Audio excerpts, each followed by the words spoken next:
بسم الله الرحمن الرحيم نحمده ونصلي على رسوله الكريم اللهم لا علم لنا الا ما علمتنا انك انت العليم الحكيم رب اشرح لي صدري ويسر لي امري واحلل عقدة من لساني يفقهوا قولي رب زدني علما رب يسر ولا تعسر وتمم بالخير وبك نستعين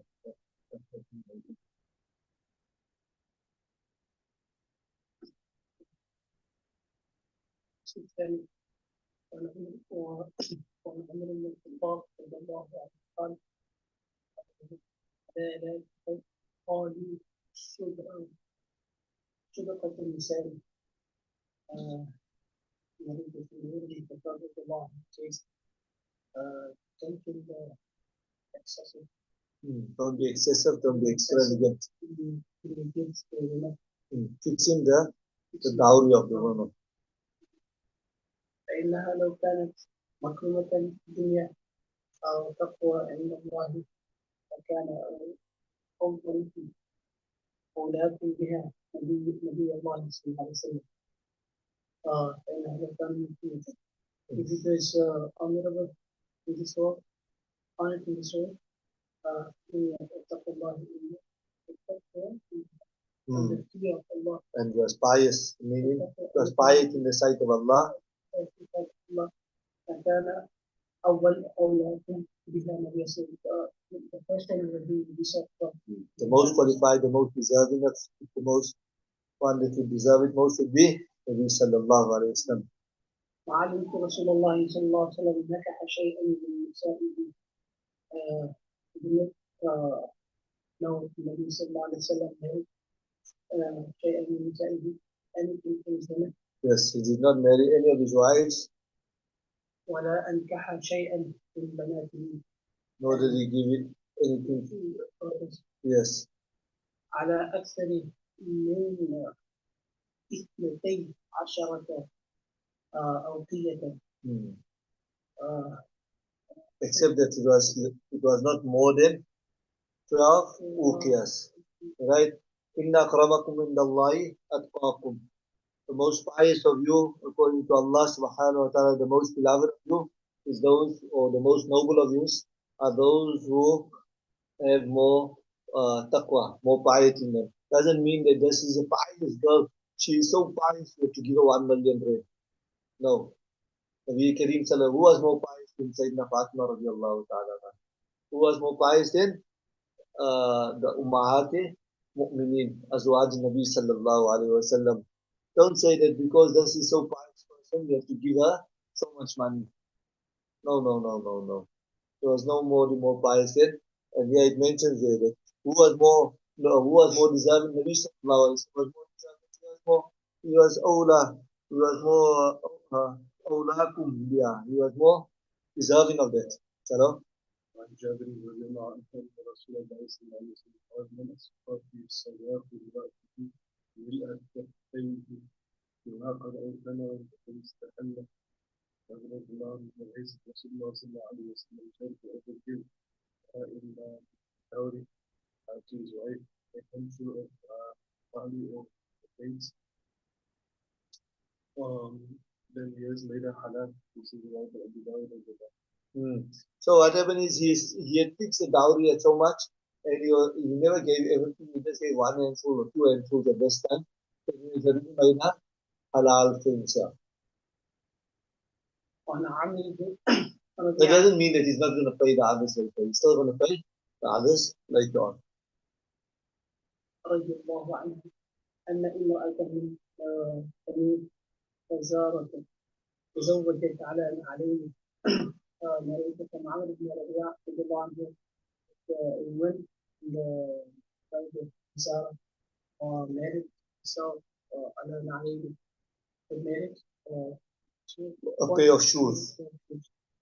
فقال لها فقال لها رسول الله صلى الله عليه وسلم أرضيت من نفسك ومالك من علينا يهتم بسوق الثياب and pair of shoes. قالت تسيب نعم yes أجازه automatically.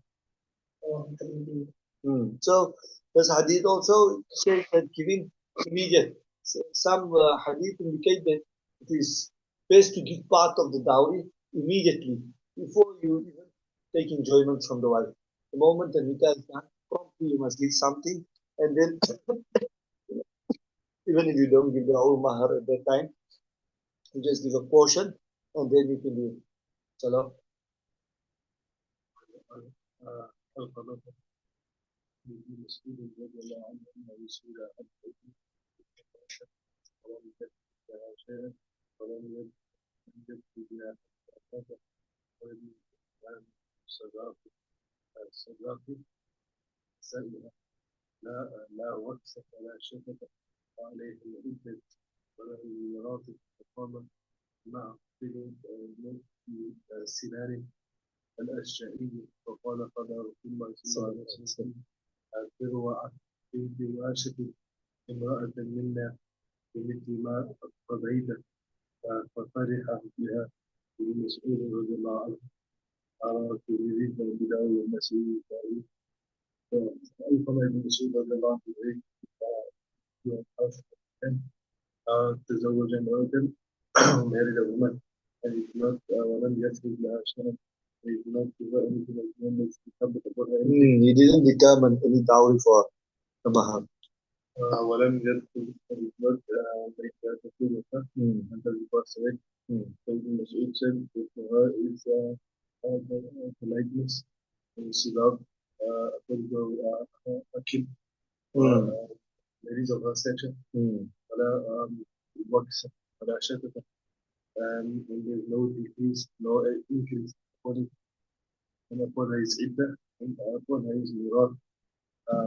فقام مع كل ابن سنان الأشعري سلام فقال and he said that Rasulullah sallallahu alaihi wasallam decreed with regards to Farwa bint Washaq, a woman from a mountain with dead tree as decreed. ففرح بها ابن مسعود. Ibn Mas'ud was amazed with it. He was very delighted with it.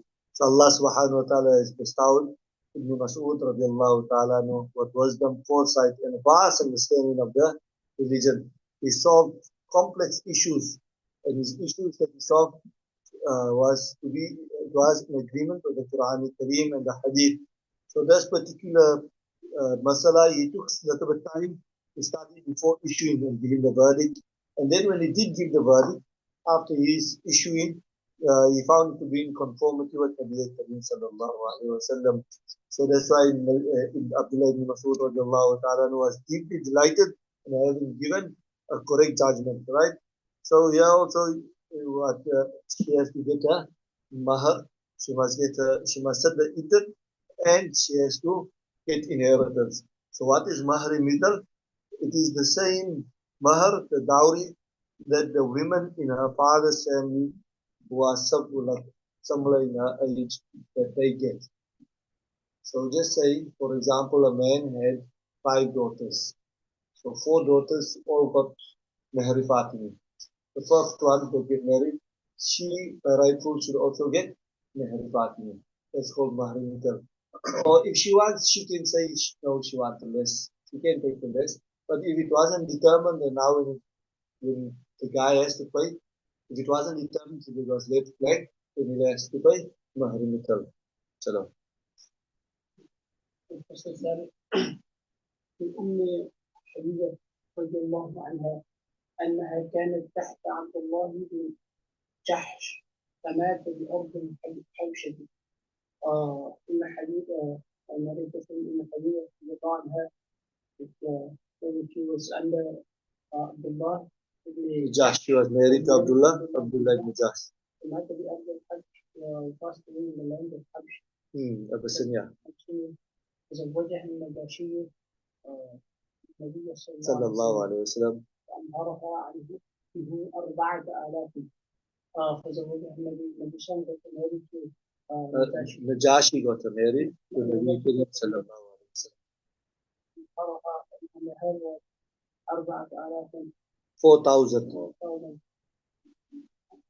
وفي رواية 4,000 درهم.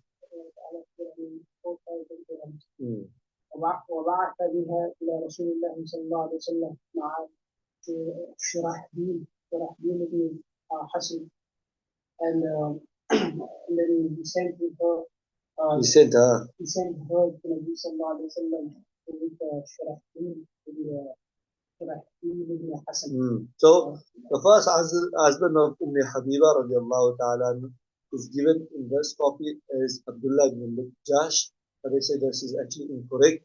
His name was Ubaidullah ibn Jash, and that is what is found in Sunan, Abu Dawud and other hadith.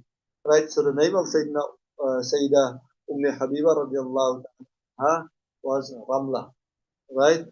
She was the daughter of Abu Sufyan and the sister of Muawiyah radiallahu ta'ala. Abu Sufyan radiallahu ta'ala later on became a Muslim.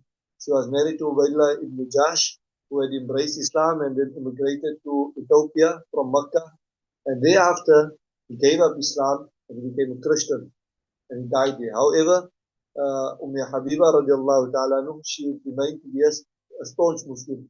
Nabi Kareem sallallahu alayhi wa sallam sent Amr ibn Umayyah al-Darmi radiallahu ta'ala to the king of Ethiopia, who was Najash. His name was Ashma, asking him to convey his proposal to marry her. Sayyidina Habiba radiallahu ta'ala.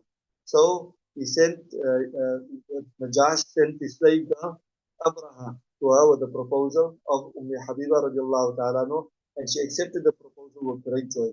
She also sent some, what you call to Khalid ibn Sa'id. She sent news to Khalid ibn Sa'id, who was her father's cousin, requesting him to act as a guardian for the marriage.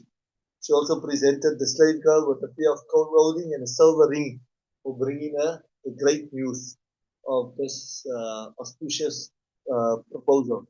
In the evening, Najashi at that time he invited Sayyidina Ja'far ibn Abi Talib and all the Muslims in Ethiopia. They assembled and he gave a khutbah, and then he gave the khutbah, and then after the khutbah he said that he's going to get her married to Nabi Kareem sallallahu alayhi wa sallam.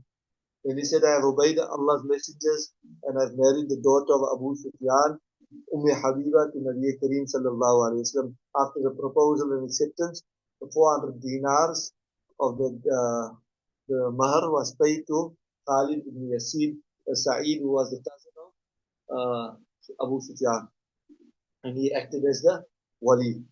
Then, as they were departing, the people, Najashi requested them to say that it is sunnah practice of Nabi Sallallahu. The people wanted to leave. It is a sunnah practice to stay for a meal, to have a walima, and then afterwards they had a walima. This took place in 7 AH. عن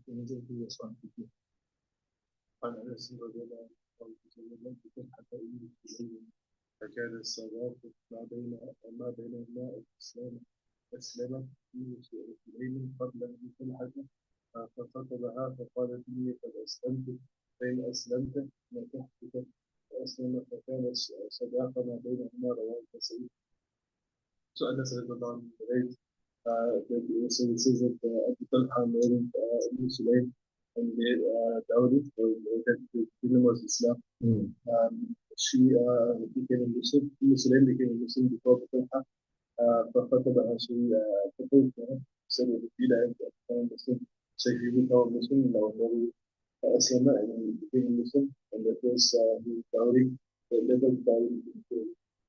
So the Hanafi said that they were married against a mahar that was agreed between them. But when she married him, keeping with the promise, when he embraced Islam, then she wavered. She left off. She said that, okay, don't worry about the mahar. So she never needed, she never wanted the mahar. Otherwise, mahar would have been wajib upon him.